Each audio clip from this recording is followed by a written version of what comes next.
Lo que vamos a estudiar hoy ahí en Colosenses capítulo 1, comenzando en el versículo 15, es lo que muchos teólogos y estudiosos de la Biblia llaman el himno de Jesús.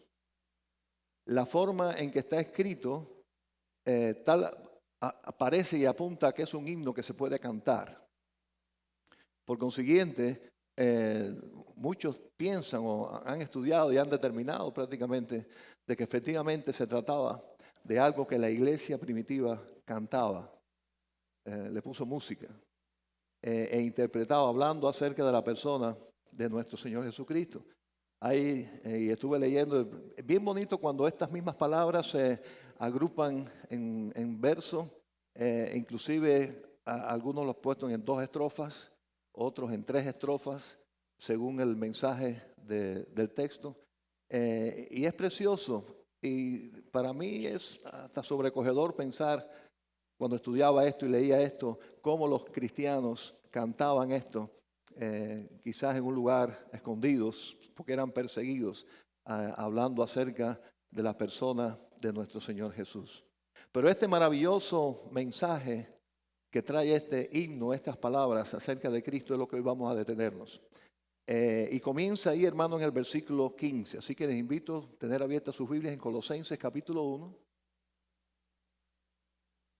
Comenzando ahí en el versículo 15.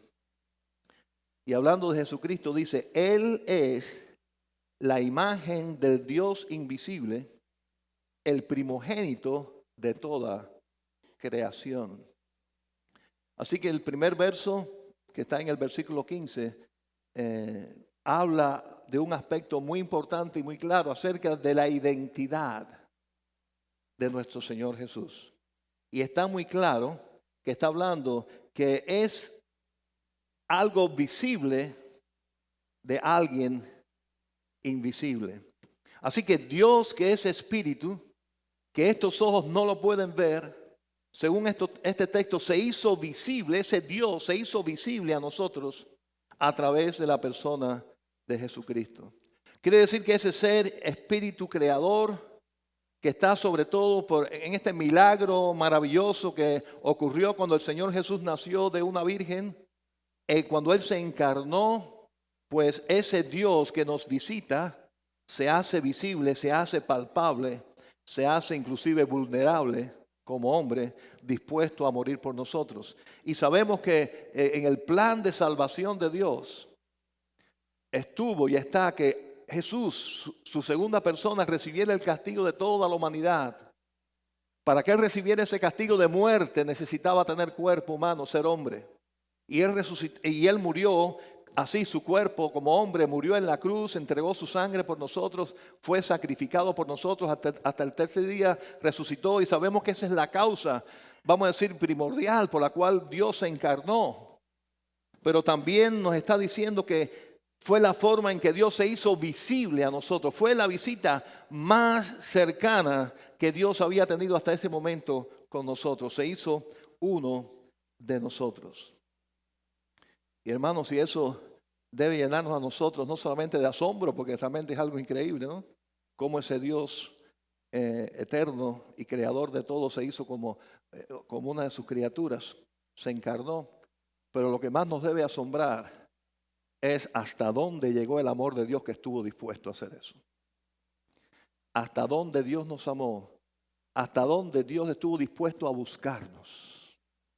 Que estando nosotros allá abajo, humanos, carnales, hombres y mujeres, en su amor Él estuvo dispuesto a bajar hasta ahí, a tener esa relación íntima con nosotros, a estar a nuestro lado, a sufrir con nosotros, a morir por nosotros. Y todo esto por amor.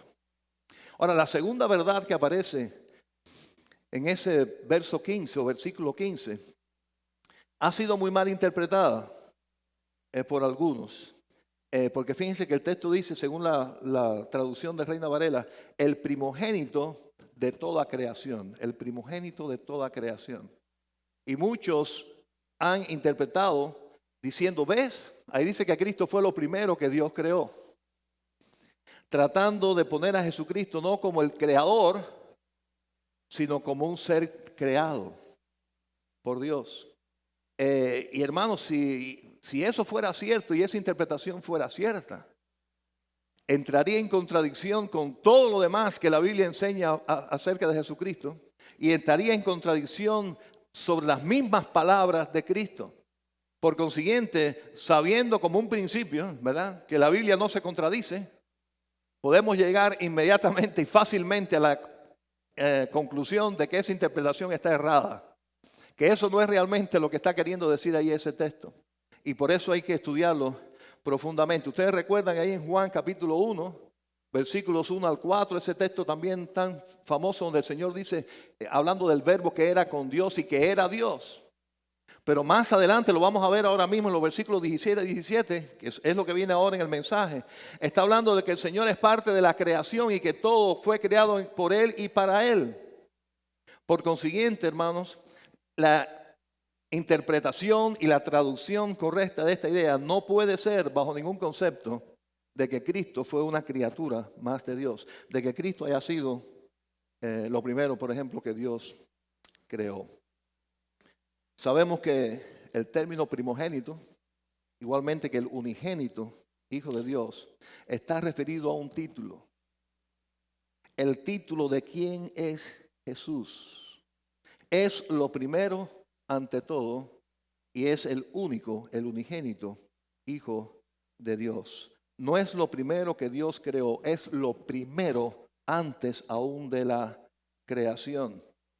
Escuchen para ustedes cómo lo traduce la versión popular. Y me parece que es mucho más claro. Fíjense, la versión popular Colosenses 1:15 dice, Cristo es la imagen visible de Dios, que es invisible. Es su Hijo primero, anterior a todo lo creado. Es el primogénito, anterior a todo lo creado. Es el Hijo primero, es el Hijo de Dios, anterior a todo lo que Dios ha creado. Ya Cristo está ahí, es el primogénito de toda creación. Es lo primero antes de toda creación. Y esa traducción y esa interpretación sí viene bien con todo el resto de la enseñanza de la Biblia, incluyendo los versículos que vienen ahora, y quiero que lo leamos allí. Ese Hijo de Dios, ¿qué cosa es? Dice que es creador y sustentador de todo, como Dios. Primero Colosenses 1:16.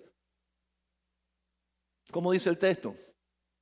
Porque en Él, está hablando en Cristo, en Él fueron creadas todas las cosas, las que hay en los cielos y las que hay en la tierra, visibles e invisibles, sean tronos, sean dominios, sean principados, sean potestades, todo, hermanos, todo fue creado por medio de Él y para Él. Y Él es antes, como dice, de todas las cosas, y todas las cosas en Él subsisten. Si las cosas existen, es porque subsisten y se mantienen, es por Jesucristo. Dice que Él creó todo y que está antes que todo. Todo lo que está en el cielo fue creado por Él. Pero no solamente fue creado por Él, está hablando de Cristo, sino fue creado, ¿qué dice? Para Él. Ahora bien, quien no acepte la divinidad de Cristo y que Cristo es uno con Dios y que Cristo es Dios, ¿cómo usted compagina este texto con Génesis 1:1? Que dice que en el principio, ¿qué dice? ¿Creó quién? Dios, los cielos y la tierra. Así que Génesis, claro, Dios creó los cielos y la tierra. Pero ahora aquí está diciendo este texto maravilloso que Cristo creó todo y que existe todo y que todo fue creado por Él y que todo es creado para Él. La única respuesta es que ese Cristo es Dios. Es una persona de nuestro Dios, Padre, Hijo, Espíritu Santo. Y todo fue creado para Él cuando Dios es celoso y siempre ha enseñado que todo fue creado para Él. ¿Cómo dice el Salmo 24? 1 al 2. Salmo 24, 1 al 2. De Jehová es la tierra y su plenitud, el mundo y los que en él habitan. Porque Él, Jehová, la fundó sobre los mares y la afirmó sobre los ríos. Ese Jehová de los ejércitos, el Dios creador de todo. Y ahora que está diciendo este texto, que por Cristo fueron creadas todas las cosas, las que están en los cielos, las que están debajo de los cielos, que todo fue creado por Él y para Él, y que por Él todas las cosas subsisten. Por consiguiente, hermano, pues Jehová o es Cristo, hay una contradicción. Están ellos fajados. A ver, ¿quién hizo el mundo? No. Ellos, en plural, personas, crearon el mundo. Él, en singular, un solo Dios, creó el mundo. Ese es el Dios que creemos. El Dios que existe antes que todas las cosas, el cual Jesucristo es parte. El Dios que es dueño de todas las cosas, del cual Jesucristo es parte. El Dios por el cual subsisten todas las cosas, del cual Jesucristo, según este texto, es también parte. Un solo Dios, con todos sus atributos distintos. Ahora, hermanos, no solamente esta doctrina es una realidad teológica básica de lo que nosotros creemos, pero también nos da a nosotros una paz y una tranquilidad maravillosas. ¿Saben por qué, hermanos? Porque cuando el Señor Jesucristo nos dice en su palabra, estad quietos, yo estoy en control. No se trata de un ángel de Dios, no se trata de una criatura de Dios, se trata del mismo Dios prometiendo. Y lo que Dios lo que Dios promete, Él lo cumple porque es Dios. Y lo que Cristo promete, Él lo cumple porque es Dios. Y eso nos tiene que dar a nosotros una gran paz, una gran confianza de en qué Cristo creemos. Hermanos, y cuando este poderoso enemigo, el príncipe de este mundo, nos quiera hacer la guerra, no nos hace la guerra y nos la hace todos los días. Cuando sepamos que tenemos que enfrentar cada mañana en este mundo con este Satanás vivo y activo y revuelto, podemos saber que el que está con nosotros, como dice el versículo 16, porque en Él fueron creadas todas las cosas, las que hay en los cielos y las que hay en la tierra, visibles e invisibles. Fíjate cómo dice a continuación. Sean tronos, sean dominios, sean principados, sean potestades, todo fue creado por medio de Él y para Él. Hermanos, tranquilos, Jesús está conmigo y el diablo fue aún creado por el mismo Señor. Por consiguiente, Él está por encima de todos y está por encima de todos. Yo puedo vivir confiado, mi roca es firme, se llama Jesucristo y es el Hijo de Dios. Él es el inconmovible Jehová de los ejércitos, todopoderoso, en Él puedo confiar. Miren, hermanos, en la Biblia hay muchas historias y narraciones de hijos de Dios luchando con el enemigo, incluyendo ángeles de Dios luchando contra ángeles de las potestades. Y ha sido una lucha ahí bastante fuerte entre unos y otros y está narrado en la Biblia. Ustedes se imaginan cada vez que el diablo nos tiente que Cristo tenga que empezarse a fajarse con el diablo a ver quién gana. Y que nuestra fe estuviera puesta en un ángel, sabiendo que hay otros ángeles, como el ángel de luz, los demonios que también tienen poder. Hermanos, yo no sé cómo estarían ustedes, pero yo estaría temblando cada vez que saliera a la calle. Y le pediría al Señor, mándame un ángel, no, mándame 3 o 4 porque la guerra aquí es fuerte. Mándame 3 o 4 angelitos porque la lucha aquí no es fácil. No, el ángel de Jehová acampa alrededor de los que le temen. Es el ángel de Jehová, es nuestro Señor Todopoderoso, el Hijo de Dios que creó el mundo. El mundo existe por Él, por consiguiente, hermanos, tranquilos. El que está con nosotros es más poderoso que el que está en el mundo, porque el que está con nosotros hizo al que está en el mundo. Es creador y sustentador de todo. Ese es nuestro Señor en el cual nosotros creemos. Por ser el Hijo de Dios tuvo la capacidad de morir por todos. Amén. Y por ser el Hijo de Dios tiene la capacidad ahora de estar con todos. Y de ayudarnos a todos y de sostenernos con su mano poderosa, mano divina, en la cual nosotros podemos confiar. Y eso, hermano, al pueblo de Dios, a la iglesia de Jesucristo, nos da seguridad y nos da paz en medio de cualquier tormenta. Ahora, este Señor que creó todo y que todo subsiste por Él, dice también ahí el versículo 18 que es el primero, que es primero en todo. Y eso ya tiene que ver directamente, personalmente con nosotros, con su iglesia. Hermano, y esto es una maravilla, esto es delicia, escuchar esto.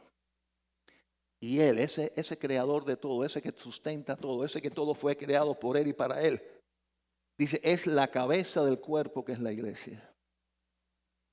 Él es el principio, el primogénito de entre los muertos, para que en todo tenga la preeminencia, para que en todo sea lo primero.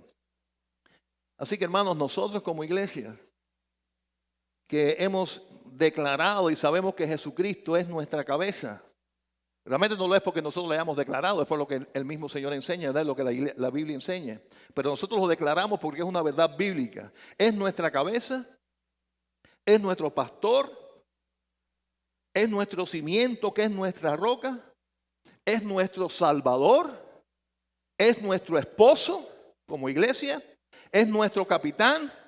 Que es todo eso, es ese Dios maravilloso en el cual podemos confiar y en el cual podemos creer. Ese segundo hombre, el segundo Adán, el Hijo de Dios con mayúscula, se convierte entonces en un ejemplo maravilloso para nosotros, los hijos de Dios con minúscula. Y fíjense, eso es otra de las maravillas de esta verdad. El Hijo de Dios, que siempre existió con el Padre y con el Espíritu Santo, el creador de todo, al venir a nosotros nos da la posibilidad a nosotros de, como Él, también ser hijo de Dios. Pero la gran diferencia, no el Hijo de Dios con mayúscula, Él es uno. Hijos en plural y con minúscula. Somos adoptados porque Él es el primero en todo. Y con su posición de hijo, abre las puertas a nosotros para que entremos a la familia de Dios. Él, el primer hijo de Dios, el único hijo de Dios, y nosotros entonces como hijos con minúscula fuimos hechos hijos de Dios. Y Él, ejemplo así en todo, Él nació físicamente siendo espíritu de una virgen. Nosotros siendo materia nacemos espiritualmente el día que creemos en Jesucristo. Él fue bautizado en aguas teniendo cuerpo al Hijo de Dios, Jesús, en el río Jordán. Y nosotros cuando le creímos también fuimos bautizados en agua, pero también en su Espíritu Santo. Él es el Evangelio, Él es la buena noticia. Y nosotros los hijos de Dios con minúscula predicamos ese Evangelio, esa buena noticia. Él es uno con el Padre. Nosotros, hijos con minúscula, somos uno con Él y con el Padre. Él resucitó de entre los muertos por ser Dios. ¿Y qué pasará con nosotros? Un día resucitaremos para estar con Él para siempre. Él es nuestra esperanza. Él es la esperanza y nosotros, hijos de Dios, porque Él es Dios, vivimos en su esperanza. Vivimos en esperanza. ¿Se dan cuenta que es lo primero en todo para beneficio de nosotros? Él abrió el camino por el cual nosotros, humanos, podemos caminar. Se hizo hombre para hacernos el camino hacia el Padre que nosotros ahora podemos caminar. Primero en todo, no solamente en las cosas eternas como Dios, sino las cosas eternas que tienen que ver con cada uno de nosotros. Ahora, y esto es uno de los grandes misterios y maravillas que el mundo no puede entender, porque, bueno, ni el mundo ni nosotros, nadie puede entenderlo, lo aceptamos por fe. Es que todo Dios, toda la magnitud de Dios, toda la plenitud de Dios está en Jesús. Aún estando siendo hombre. ¿Cómo dice el versículo 19? ¿Cómo dice el versículo 19? Por cuanto agradó al Padre que en Él, en Cristo, habitase toda plenitud. Que en Jesucristo habitase toda plenitud. La versión popular, que a mí me gusta mucho, la verdad, traduce este texto. Pues Dios quiso habitar plenamente en Cristo. Dios quiso habitar plenamente en Cristo. Toda la plenitud de Dios está en Cristo. Y alguien dirá, oye, en esa humilde persona que nació de una virgen, que estuvo en un pesebre, un carpintero humilde de un pueblo tan insignificante como Nazaret, que toda la plenitud de Dios habita en él. Bueno, eso es precisamente lo que la Biblia dice. Y es lo que nosotros creemos. Y déjenme decirle, hermanos, no hay ángel, no hay criatura de Dios, no hay algo que pueda contener toda la plenitud de Dios si no es Dios mismo. Y para tener esto en mente, yo traje aquí un ejercicio.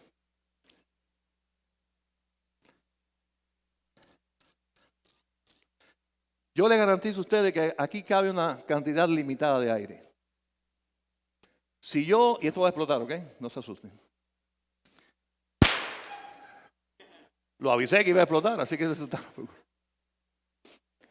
Miren, hermanos, ¿qué cantidad de aire cupo en este globo? La que podía alcanzar. Si yo diría todo el aire que hay aquí lo voy a meter en este globo, usted se ríe. Pero si alguien diría que hay un globo que alcanza toda la atmósfera del mundo y de todo el universo en un espacio, usted le dice eso es mentira. Únicamente Dios tiene la capacidad de tener toda la inmensidad de la persona de Dios en un ser. Toda la plenitud de ese Dios en un ser. Y es lo que dice aquí. Es lo que dice el texto. En Cristo está toda la plenitud de Dios. Dios está ahí. Dios es Cristo. Toda la plenitud de Dios está en Cristo. Cristo es la persona preciosa de Dios. Por consiguiente, tiene toda esa capacidad que Él tuvo dispuesto a hacer. Por consiguiente, hermanos, cuando el Señor nos dice que fue a preparar un lugar para nosotros en el cielo, usted puede estar tranquilo y confiado de que eso es una gran verdad. Porque la plenitud de Dios está en ese que nos estaba hablando. Cuando sabemos que la palabra nos enseña que el Señor Jesucristo recibió en la cruz el pecado de todos nosotros, y cuando digo todos nosotros, digo desde Adán hasta aquí, de millones y millones de seres humanos, cuando Él dice que murió en Él por toda la humanidad, usted puede estar seguro de que no está exagerando, porque es Dios. Él pudo morir por toda la humanidad. Es su capacidad. Todo el amor de Dios estaba ahí concentrado. La plenitud de ese Dios estaba ahí muriendo por nosotros. Toda su plenitud está ahí. Por consiguiente podemos confiar. En Él habita Dios. Por consiguiente, llamándonos nosotros cristianos, teniendo al Señor Jesucristo como nuestro Salvador, como nuestro Señor, como nuestra cabeza, como nuestro esposo, como nuestra roca, usted y yo podemos vivir tranquilos. Y andar preocupados, entonces, llega a ser un pecado. Andar cargados y preocupados llega a ser un pecado. ¿Por qué? Bueno, puede ser que no creemos entonces que Cristo tiene todo el poder para ayudarnos. ¿O no creemos que lo que dice Él es verdad, que es nuestro Señor y murió por nosotros? ¿No creemos que Él está a nuestro lado? ¿No creemos que Él nos ayuda, que Él nos sostiene? ¿No creemos que aún en medio de la tribulación y en medio de cualquier dolor que tengamos que sufrir en este mundo, ese Cristo está con nosotros? ¿Lo creemos o no lo creemos? Si está con nosotros, hermano, esté tranquilo, porque esa es la presencia, toda la presencia de Dios está ahí. Está ahí en su Hijo Cristo, en nuestro Señor, en nuestro Salvador. Todo lo que Él prometió, todo lo que Él dijo es una gran realidad. Podemos estar confiados. Sería triste que alguno de nosotros se ponga a pensar, wow, Señor, cuando Él murió por todo el mundo, ¿me habré quedado yo fuera? Porque en esa lista todo el mundo, Cristo murió por este, se acabó, llegaste hasta aquí, oye, se acabó, hasta aquí llegué. No existe esa preocupación, no puede existir esa preocupación. Porque la plenitud de Dios está en ese Cristo. Él es el que murió. Él murió por mis pecados. Por consiguiente, yo sé que mi pecado está ahí también pagado. Por consiguiente, lo que me corresponde a mí hacer es recibirlo. Usted se imagina pensar, dice la palabra del Señor que Jesucristo es nuestro abogado delante de Dios. Y cada vez que cometemos errores, que son todos los días, tristemente, poder ponernos a pensar, wow, Cristo estará tan ocupado ya con los hermanos ahora mismo. Hubo un problema en Francia y el Señor está ya trabajando en Francia. ¿Qué va a pasar conmigo aquí? Ay, hay tanta gente pecadora en otro lugar. ¿Y qué pasa conmigo aquí? Hermanos, tranquilos. La plenitud de Dios está en ese Señor. Él está en Francia, y está en Colombia, está en Cuba y está aquí. Es el Señor que puede estar en muchas partes al mismo tiempo. Tiene la capacidad de recibir nuestros pecados, tiene la capacidad de interceder por nuestros pecados, tiene la capacidad de estar a nuestro lado, tiene la capacidad de estar en nuestros pensamientos. No sé, usted se ha puesto a pensar, pero yo lo he hecho. Y decir, ¿qué soy yo en Loganville? ¿Qué es Loganville en Georgia? ¿Qué es Georgia en Estados Unidos? ¿Qué es Estados Unidos en el mundo? ¿Qué es el mundo en el sistema solar? ¿Qué es el sistema solar en las galaxias? Y por encima de todo eso está Dios. Y Dios en medio de todo eso ve el puntico que hay en Loganville. El problema que él tiene. Él estará ocupado de hablar del problema que tengo yo allá en Loganville. Cuando es un Dios que está por encima de universo, de galaxias. ¿Sabes qué? Sí. ¿Por qué? Porque es Dios. Es su capacidad de hacer lo imposible. Es su capacidad de estar con nosotros en lo íntimo. En una conversación tan íntima, siendo el creador de todo y estando por encima de todo. Pero es que está en todo. Y ahí está Él entendiendo y comprendiendo y amando. Y porque es Dios, hermanos, debo estar tranquilo y confiado. Es una de esas doctrinas que no es solamente para tenerlas en el intelecto. ¿Usted cree que Cristo es Dios? Yo creo que Cristo es Dios. Tengo un problema, ay papá, Dios mío, ay, ¿qué es esto? Ay, me muero, me desespero, perdí el trabajo, esto, lo otro. Espérate un momentico. Tú no acabas de decir que tu Cristo es Dios. Tú no acabas de creer y confesar que toda la plenitud de Dios está en tu Señor Jesucristo. Él no está contigo. Él no es tu amigo, no es tu salvador. ¿A qué viene entonces esa preocupación? ¿A qué viene esa duda? ¿A qué viene esa lucha? Confía en ese Dios. No lo aceptes como una doctrina solamente para creerlo. Vívelo.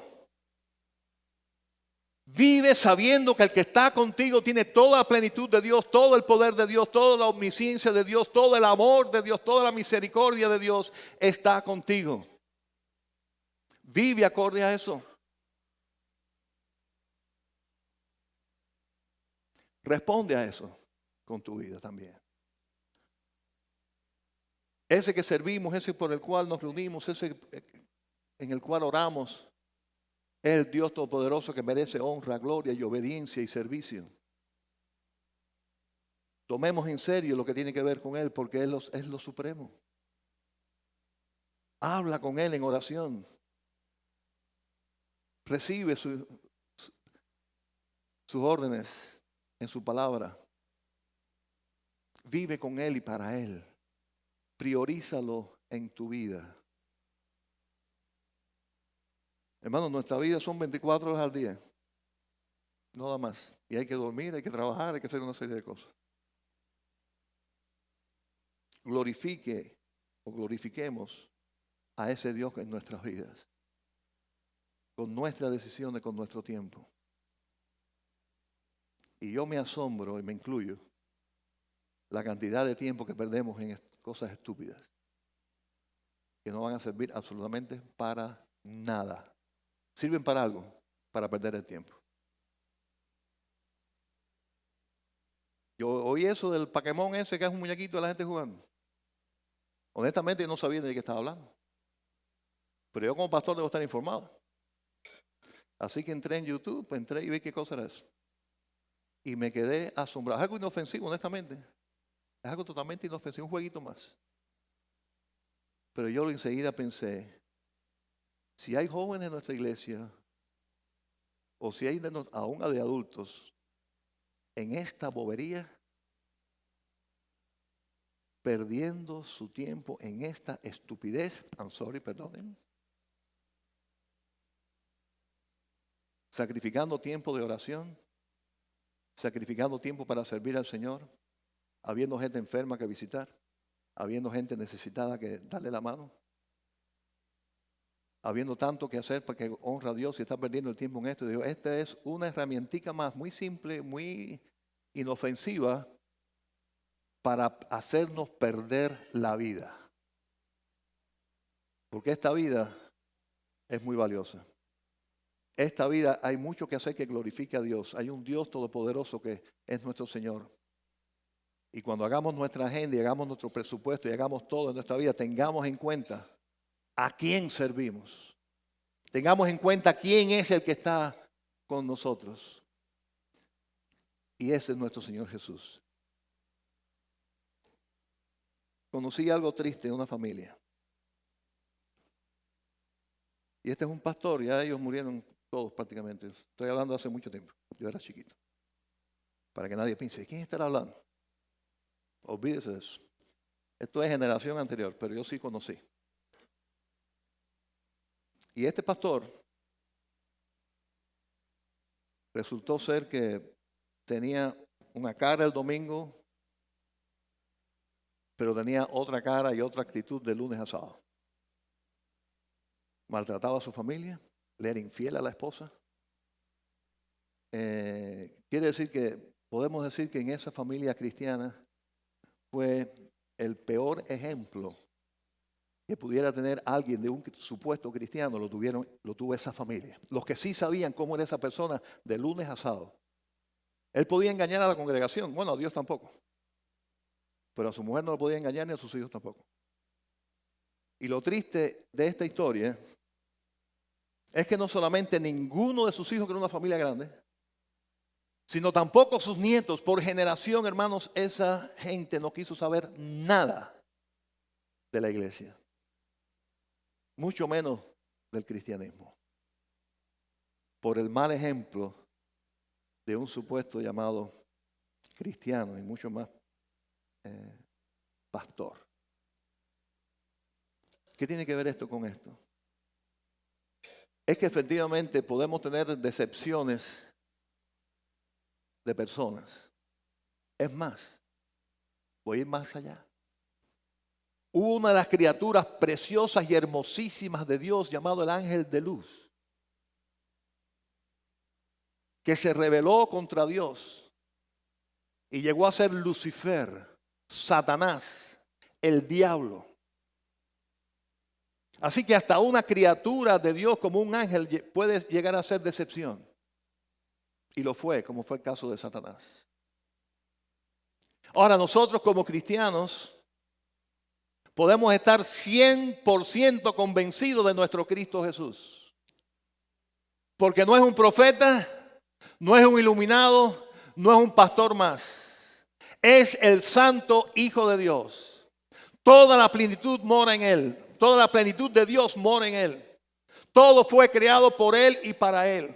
Él es el perfecto Dios, segunda persona de Dios, el Hijo de Dios, que no comete errores ni se equivoca, que es 100% perfecto, santo, santo, santo. En ese sí podemos confiar.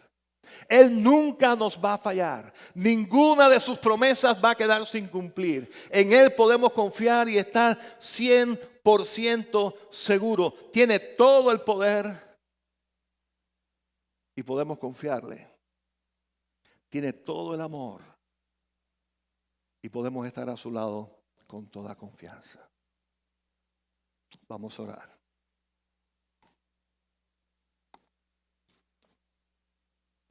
Padre Dios nuestro, Señor, qué bueno eres. Qué bueno fuiste cuando te hiciste hombre y enviaste a tu Hijo a vivir con nosotros, a morir con nosotros. Qué maravilloso eres que ese Cristo, ese Señor, ese Dios, Hijo, con todo tu poder, con toda tu plenitud, con todo tu amor, con toda tu presencia, estuvo con nosotros y murió por nosotros. Qué maravilloso es que ese Cristo resucitado está con nosotros, intercede por nosotros. Todo eso, Señor, es maravilloso y en esta hora te damos gracias. Gracias por habernos visitado. Gracias porque te pudimos ver y tocar y estar en tu presencia. Gracias porque en Cristo Jesús pudimos ver completamente tu amor y tu entrega, pero también tu poder, tu misericordia. Gracias por ser quien eres. Yo te suplico, Señor, y ahora es oración de súplica, que tú nos ayudes, Señor, a recibirte así como eres. Permitir que ese poder que tiene todo poder, que es sobre todo poder, realmente cambie nuestras vidas, transforme nuestras vidas, nos lleve por caminos altos para tu gloria y para tu honra. Humildemente, Señor, te decimos gracias. Y únicamente por la grandeza de tu amor, por la grandeza de tu misericordia, es que podemos acercarnos a ti con toda confianza, sabiendo que siendo tú tan grande y nosotros tan pequeñitos, podemos estar cerca de ti. Gracias, Dios eterno. Ayúdanos no solamente a creer estas verdades que enseña tu palabra, sino a vivirlas. Vivir tranquilos y confiados de que tú estás en control. Y de quien está en control tiene todo el poder. Igualmente, Señor, ayúdanos a respetarte con el respeto del temor a Dios cuando nos acercamos a ti. Para tomar en serio tus cosas, serte fieles en tu iglesia, serte fieles a lo que tú nos has llamado a hacer.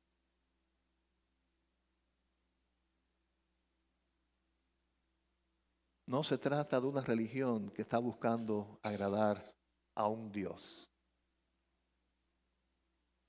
Se trata de que el Dios Todopoderoso nos ha visitado, murió por nosotros, ha resucitado y está a nuestro lado.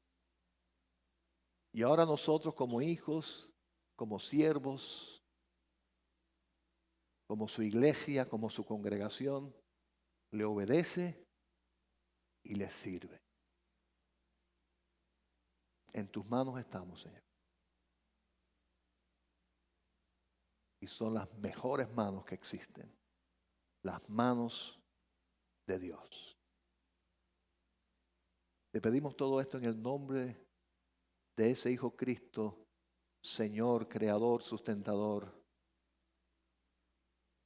Oramos, amén.